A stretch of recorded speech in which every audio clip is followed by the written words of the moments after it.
This video series is a first look at creating a design in Photoshop, using layers, combining images, and adding text and graphics.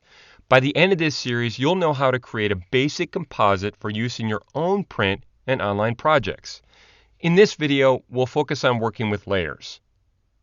When Photoshop first launches, you'll see the Start screen.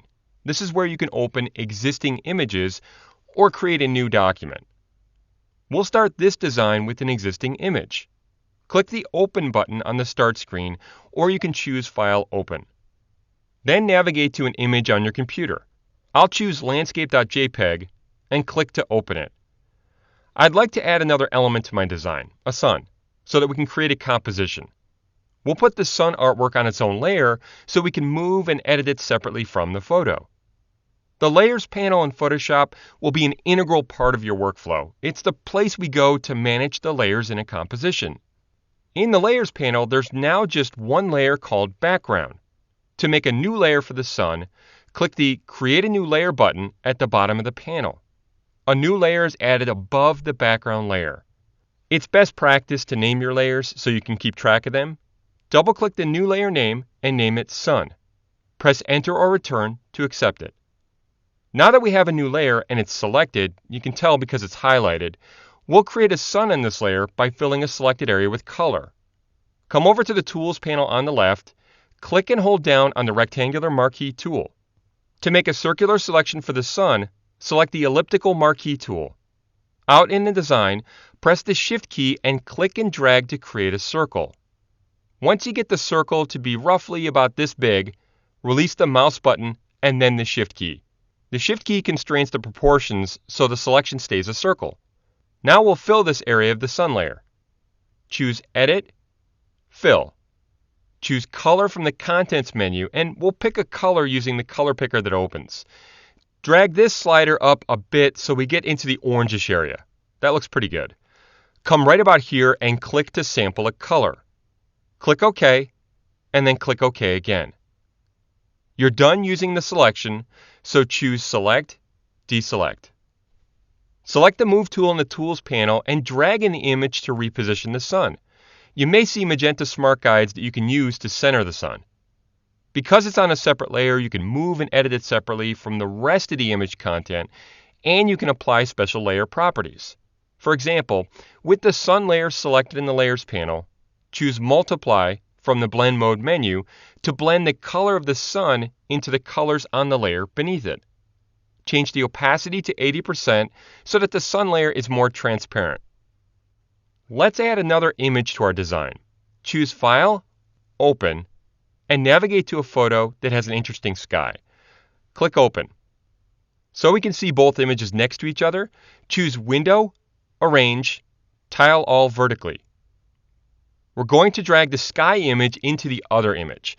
With the Move tool still selected, press and hold down the Shift key as you drag the sky image onto the landscape image. Release your mouse button and then the Shift key, which aligns the images together. You no longer need the sky photograph open, so close it by clicking the X on the tab. Look in the Layers panel and you can see that the sky layer named Layer 1 is on a new layer above the last layer selected, the sun layer. Double-click the new layer name and name it Sky, then press Enter or Return. Right now, the sky is hiding the sun and the background image. In the Layers panel, drag the selected sky layer below the sun layer. When you see a line appear, release the mouse button. The sun now appears above the sky image. I also want the sky image to be behind the background image. The background layer is a special locked layer that we need to first unlock. To do this, double-click the layer named Background and rename it Landscape. Click OK. Drag the sky layer under the landscape layer, and when you see a line appear, release the mouse button. The landscape image is now on top of the sky image in our design, following the layer stacking order. Let's save the design to this point by choosing File, Save As. Enter Design as the file name. Choose Photoshop as the format or type, leave layers checked, and click Save. Click OK in the next dialog. We'll explore saving in more detail in the last video in this series. In the meantime, it's a good idea to save your work often as we continue to work on this design. In this video, we'll explore layer masking, an essential part of designing in Photoshop when you want to combine images. I'll start out by clicking the eye icon on the sun layer just so we have a better view of the image below. I think this sky in the landscape layer is actually pretty dull, so I'd like to replace it with another sky. We have the sky layer right here that we can use, which is completely hidden by the landscape layer above it. I'll hide the landscape layer just for a second so you can see the dramatic sky and the clouds on the sky layer. I'll turn it back on. We'll use a layer mask to hide just the top part of the landscape layer so we can see through that to the sky in the layer below. We'll start by selecting the part of the landscape layer we don't want to hide, the foreground. Make sure the landscape layer is selected in the Layers panel. Select the Quick Selection tool in the Tools panel. Come to the ground part of the image, click and drag across to select everything down here. If you don't get the whole foreground selected with one stroke, you can click and drag another area to add to the selection. If you select too much, hold down the Option or Alt key as you click and drag to remove that area from the selection. Know that whatever isn't selected will be hidden by the mask we're about to create. With the landscape layer selected, come to the Layers panel, click the Add Layer Mask button to create a mask on the landscape layer.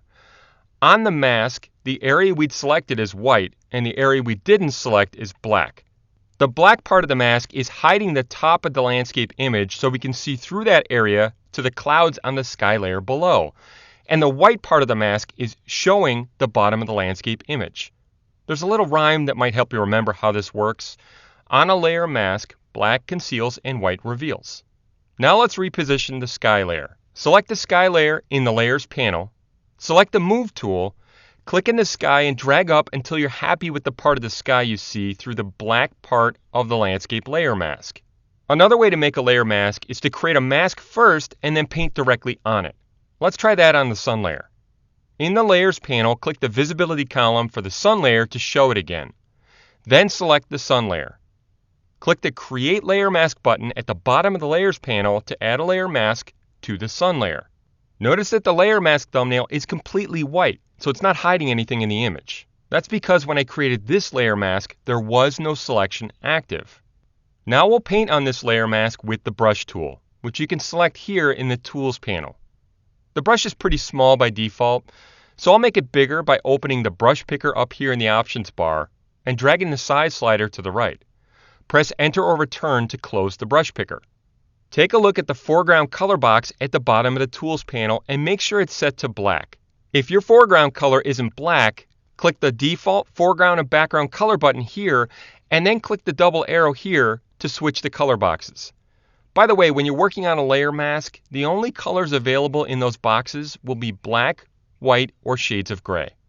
Out in the image, paint over part of the sun. You're actually painting with black on the layer mask, which hides this part of the sun. The brush you're painting with is pretty soft, which means the black paint fades to gray at the edges. Where there's gray paint on the mask, the sun is only partially hidden. Now, say you change your mind and want to show the entire sun again. To do that, switch to white paint by clicking the double arrow above the color boxes again, then paint with white in the same area of the mask to reveal the sun. Another way to hide part of a layer with a layer mask is to add a black-white gradient to the mask. This is a good way to blend one image into the other. Let's add a gradient to the sun layer mask so the sun appears to fade away at the bottom. Make sure the mask thumbnail on the sun layer is selected. To fade the sun away, you paint the mask with a gradient, basically a blend from white to black. Select the Gradient tool in the Tools panel. In the Options bar, make sure a white to black gradient is showing. Shift drag from roughly here in the sun to about the middle of it. Release the mouse button and then the Shift key. If you don't like the fade you get, you can try dragging from a different starting point or in a different direction to redraw the gradient until you're satisfied with the look. Take a look at the mask in the Layers panel and you'll see a white to black gradient. I'll click this layer mask thumbnail while holding down the Option or Alt key. Now you can really see how the mask fades from white, which reveals, through shades of gray, which partially reveal, to black, which conceals. I'll Option or Alt click the layer mask icon again to return to normal view. When you're making a composite design like this, use layer masks as a way to hide part of an image without actually deleting any of the image. This is a great way to work so you can go back in and change your mind about your edits.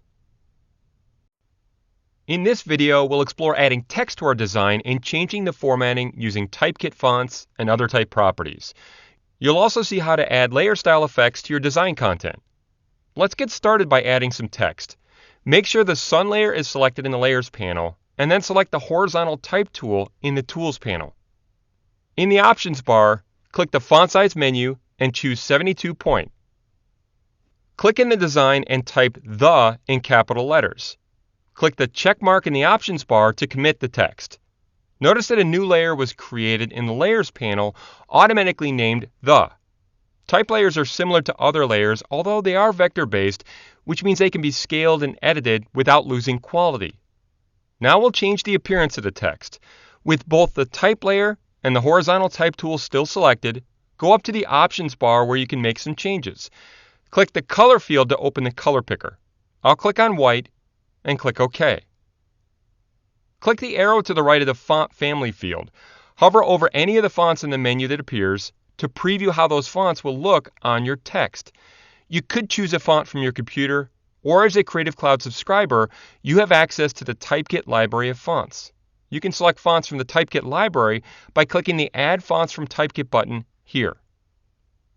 After clicking the button, the Typekit.com website should open in your default browser, and you should be signed in with your Adobe ID. Make sure that the Sync option is selected, that way the font will be synced to your machine. Come to the Search field and type FACT. We'll use the font Factoria in this project. Click on the name Factoria. Click Use Fonts over here. Click Show All Fonts to see the entire listing. Select Light to add it to the font styles chosen by default. Scroll down if you need and click Sync Selected Fonts. And then click Launch the Creative Cloud application, where you can check to make sure that the font has synced with your computer. Go back over to Photoshop and make sure the type layer and the horizontal type tool are still selected.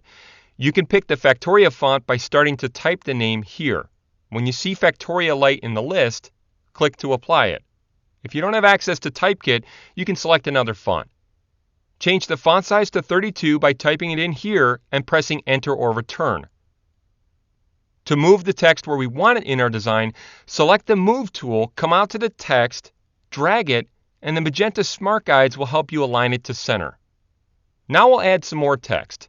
Select the horizontal type tool in the Tools panel. Click in your design, away from the word "the," to add some more text. Type Great American West. Click the check mark in the Options bar to commit the text. Change the font to Factoria Bold. You can start typing the name up here, and then choose it, or whatever font you have. Change the font size to 62 by typing it in and pressing Enter or Return. Make sure that the color is still white. Select the Move tool and drag the text into the center of the design using Smart Guides. To add some pop to our text, we're going to add some layer styles to it. Layer styles are a great way to add effects like drop shadows, strokes, bevels, and much more to layer content that's surrounded by transparency. With the Great American West type layer selected, click the Add a Layer Style button at the bottom of the Layers panel and choose Drop Shadow. In the Layer Style dialog box that opens, you can adjust the shadow as much as you need, editing properties like transparency, distance, and much more. Change the settings to match what you see here. Look on the left side of the Layer Styles dialog box and you'll see more effects we could apply. Select the Stroke option to apply it to the text. Then click the word Stroke to edit the settings. Once again, change a few of the options to match what you see here, and then click OK. You should now see the effects on the text, as well as listed in the Layers panel. You can always edit them later on by double-clicking an effect to reopen the Layer Style dialog box. There are so many different types of effects we could use to get our design just the way we want it. Filter effects like creative blurs, 3D elements, image warps, and more. All of these allow you to take your design further the more proficient you become in Photoshop. In this video, you'll learn what vector artwork is, create a custom shape in Photoshop, and add a vector logo made in Illustrator to your Photoshop design. Vector graphics are made up of lines and curves. You can freely move or scale vector graphics without losing detail or clarity. That's why vector is a great choice for a logo or graphic. Let's start by creating a vector shape in Photoshop. Click and hold down on the rectangle tool in the Tools panel. Select the Custom Shape tool from the menu. In the Options bar, click the arrow on the Shape option to view the shape picker so we can see default shapes. There's nothing I want to use here, so I'll click the gear icon on the right of the shape picker and choose the Shapes category. Then I'll click OK. Select the 5-point star shape and click in the Options bar to close the shape picker.